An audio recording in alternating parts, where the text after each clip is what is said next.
Sorry sorry sorry for the disturbance. ఏంటి చాలా ప్రశాంతంగా నిద్రపోతున్నావు? నన్నెంతకాలం ఇలా హింసిస్తావు? హింసిస్తున్నానా? నేనా? చా చా చా చా, ఎంత మాట! నువ్వెప్పుడు అంటావా అని, నిన్నెప్పుడు పెళ్లి చేసుకోవాలని ఆరాటంతో ఎదురు చూస్తున్నా నన్నేనా నువ్వింత మాట అంటుంది? అర్థం లేకుండా మాట్లాడకు.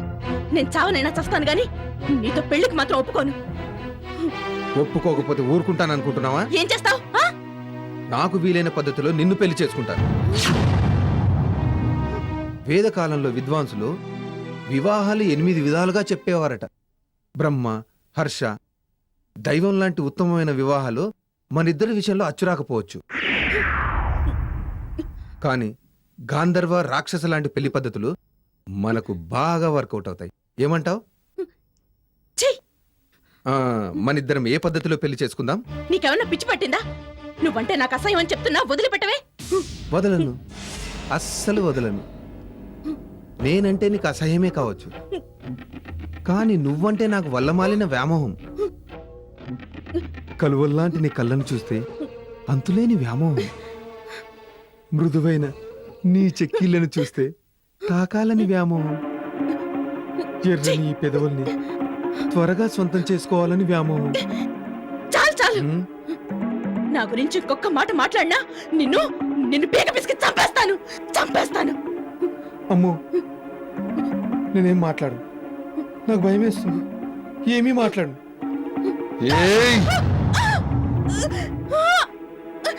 నువ్వు నన్ను ఏమీ చేయలేని అబలవే, కానీ నేను తలుచుకుంటే నిన్ను ఏమైనా చేయగలను. కానీ ఏం చేయకుండా ఎందుకు బ్రతికిస్తున్నానో తెలుసా? నిన్ను పెళ్లి చేసుకోవడానికి, నీ ద్వారా ఒక బిడ్డను కనడానికి. నీకు నాకు పుట్టిన బిడ్డ చాలా గొప్పవాడవుతాడని, మొత్తం అండర్గ్రౌండ్ వరల్డ్ కి చక్రవర్తి అవుతాడని జోక్స్గా చెప్పారు.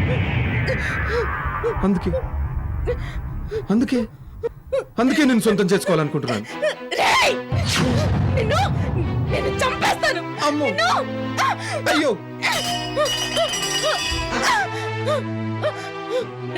తలుపు తీరా తలుపు. నీ ప్రాణాలు తీస్తాను. తీరా తలుపు. నిన్నేరా. అమ్మో, తీ తలుపు. దీనికి ధైర్యం ఎక్కువైపోయింది. చంపేస్తాను. ఒరేయ్, దీనికి పొగరు కొవ్వు చాలా ఎక్కువయ్యాయి గాని ఒక 2 రోజులు కూడు నీళ్ళు ఇవ్వకుండా మార్చేయండి. నీరసం వస్తే అదే దారికి వస్తుంది. నిన్ను వదిలిపెట్టను. చంపేస్తాను.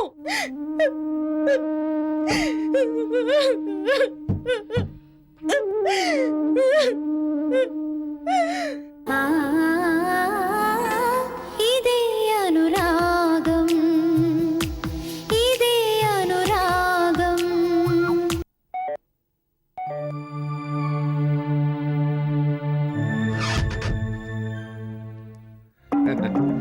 మీరా మళ్ళీ ఎందుకు వచ్చారు?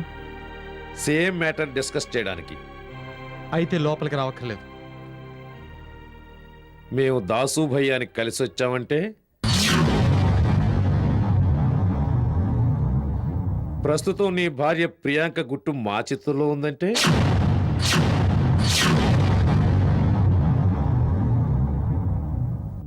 లోపలికి రమ్మంటావా వద్దంటావా?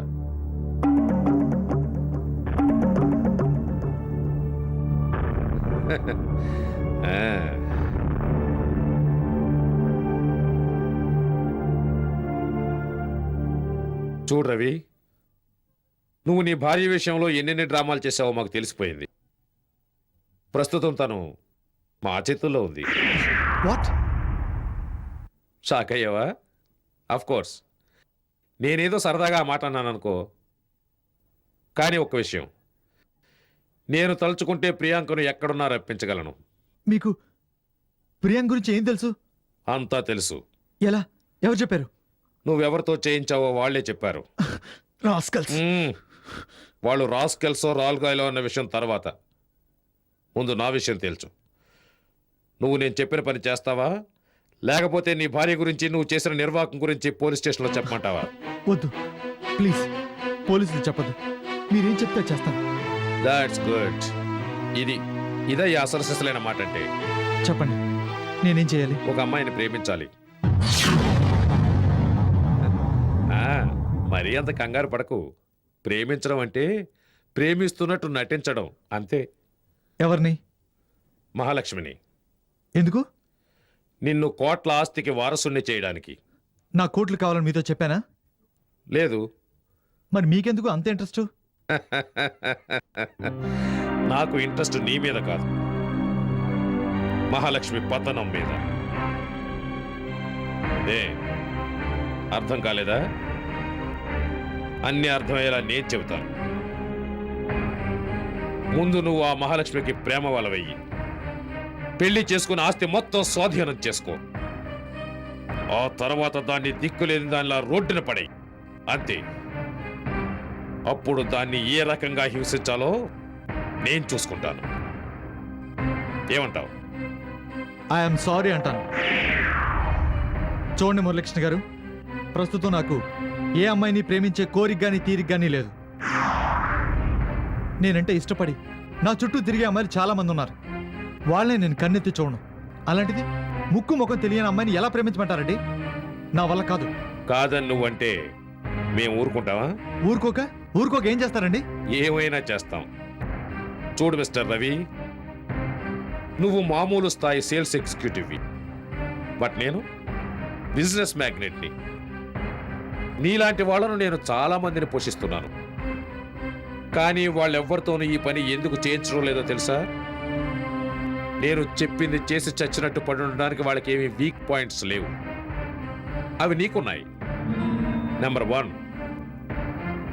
నువ్వు నీ భార్య విషయంలో చేసిన పొరపాటు. నెంబర్ 2, సిటీలో నెంబర్ 1 గూండాగా పేరు మోసిన దాసుభయ్య మనుషుల చేతిలో నువ్వు చిక్కుకోవడం. నంబర్ 3, నువ్వు పనిచేస్తున్న కంపెనీ ఎండి దృష్టిలో నువ్వు ఒక లేజీ ఫెలోగా చిత్రించబడ్డావు. అందుకు కారణం అనుకున్న టార్గెట్ని అచీవ్ చేయలేకపోవడం.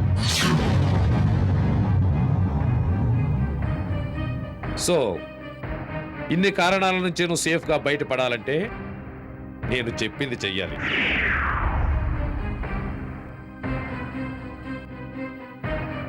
చూడు రవి, నువ్వు ఈ పని చేయడానికి ఎంత డబ్బైనా అడిగిస్తాను. కానీ నా గురించి కానీ ఈ ప్లాన్ గురించి కానీ ఎవరి దగ్గరైనా పెదవి విప్పావో గుర్తుంది కదా, ప్రియాంక. ఇంకా ఏం ఆలోచిస్తున్నావు భజగోవిందం? బంగారం లాంటి ఆఫర్. చక్కగా అమ్మాయితోనూ తిరగొచ్చు, అయ్యగారు ఇచ్చే సొమ్ముతో అవసరాలు తీర్చుకోవచ్చు. సారీ అనకుండా సరే అనవయ్యా.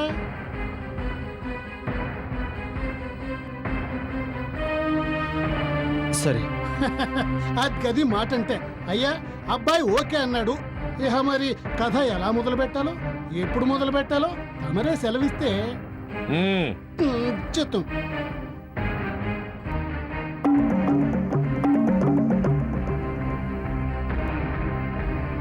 మిస్టర్ రవి, నీ టాలెంట్ మీద నాకు నమ్మకం ఉంది. అన్ని విధాలుగా ఆటను నడిపించడానికి నా దగ్గర అన్ని రకాల పావులు ఉన్నాయి. ఈ చదరంగంలో నేను అడ్డం పెట్టుకుని ఆ మహాలక్ష్మికి నేను చెక్ చెప్పాలి. బాగా ఆలోచించి స్టెప్స్ వేస్తుండు. Okay, best of luck. ఇంకా ఆలోచించేదేముంది భజగోవిందం? అయ్యగారి ఆజ్ఞ ఆచరించి తీరాల్సిందే. నా మాట విని చక్కగా ఆ సొమ్ముని సూట్ కేసులో దాచేసుకుని ఓ ఫుల్ బాటిల్ మందు కొట్టి పడుకో. ఆ? అర్థమైందా భజగోవిందం? ముకుందం, చిత్తం భజగోవిందం. వస్తున్నా.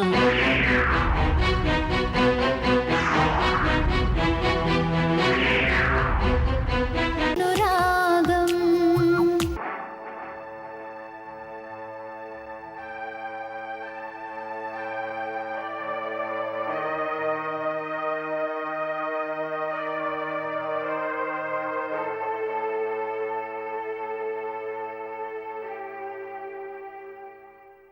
ఈ మురళీకృష్ణ గాడు నా వెంట ఎందుకు పడుతున్నట్టు? నాకంటే అందమైన వాళ్ళు, తెలివైన వాళ్ళు ఎంతోమంది ఉండగా ఎప్పుడు నా చుట్టూ ఎందుకు తిరుగుతున్నట్టు?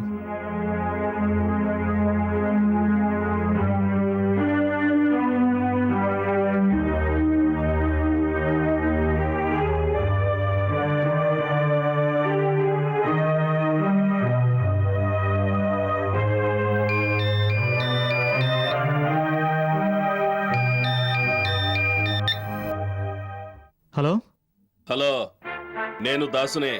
నీ గురించి ఆలోచిస్తున్నాను. చిని అవ్వ, ఎప్పుడు ఫోన్ చేసినా ఇదే ముచ్చట. ఏడాది పొడుగుట్టిన ఆ గురించి ఆలోచిస్తావు బే. పైసలు నీకు చేత కాకుంటే సప్పుడు చేయకుండా ఊకునేదుండే. పెద్ద పోటగళ్ళక నన్నెందుకు డీల్ చేసినావు? నువ్వు పెద్ద రౌడీ షీటర్ అని, పని కరెక్ట్గా చేస్తావని, దాని గురించి ఎట్టి పరిస్థితుల్లోనూ బయట అక్కడ చెప్పవనే నమ్మకంతోనే. అవుమల్లా, ఇప్పుడు మా వాళ్ళు అట్నే చేసిండ్రు కదా. ఏంటి చేసింది?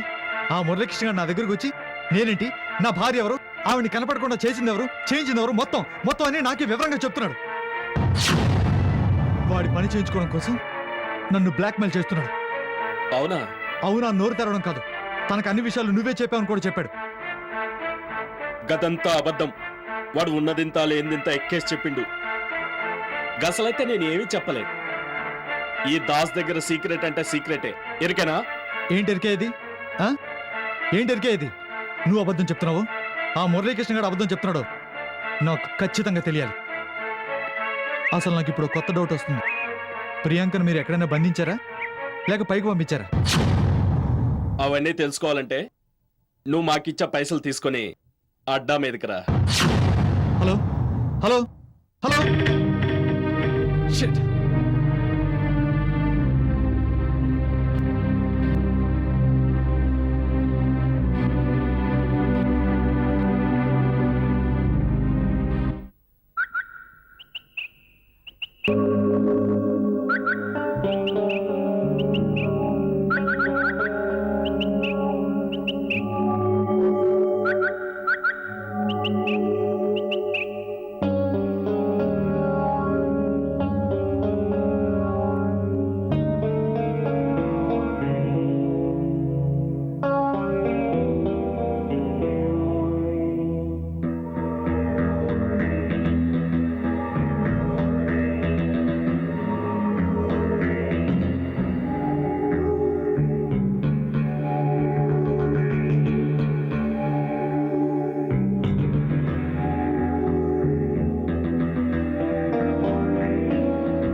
అరే, వాడు రాగానే ఏం చేయాలో యాదన్నది కదా.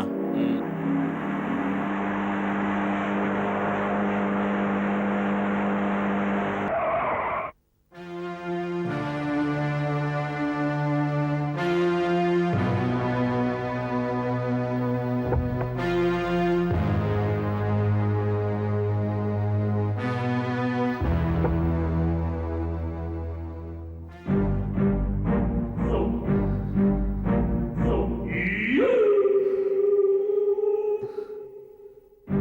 ఇదిగో డబ్బు. ఎంత? 1,00,000. ఆ, ఇప్పటికి 5 లక్షల ముట్ని. మిగతాది ఇప్పుడు ముందు ప్రియాంకను ఏం చేశారో చెప్పండి. రాయ్, ఆడికి ఫోన్ కలిపిండ్రా.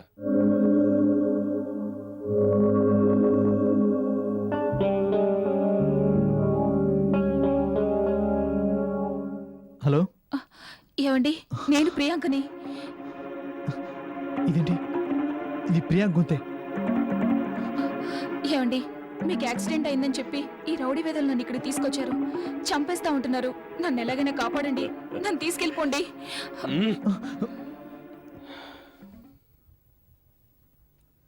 దాసు, ఏంటిది? మా సేఫ్టీ కోసం మేము చేసినాం. అంటే దాన్ని చంపలేదా? నీ దగ్గర నుంచి మొత్తం పైసలు ముట్టేదాకా అది చావదు. చూడు రవి, నీ పెండ్లాం నువ్వు మంచాడువే అనుకుంటాంది. నువ్వు అన్నమాట ప్రకారం పైసలు మొత్తం ఇచ్చినవనుకో, దాన్ని లేపేస్తాం. లేదనుకో, నీ గురించి అంతా చెప్పి దాన్ని పోలీస్ స్టేషన్లకి తీసుకుపోయి ఇడుస్తాం.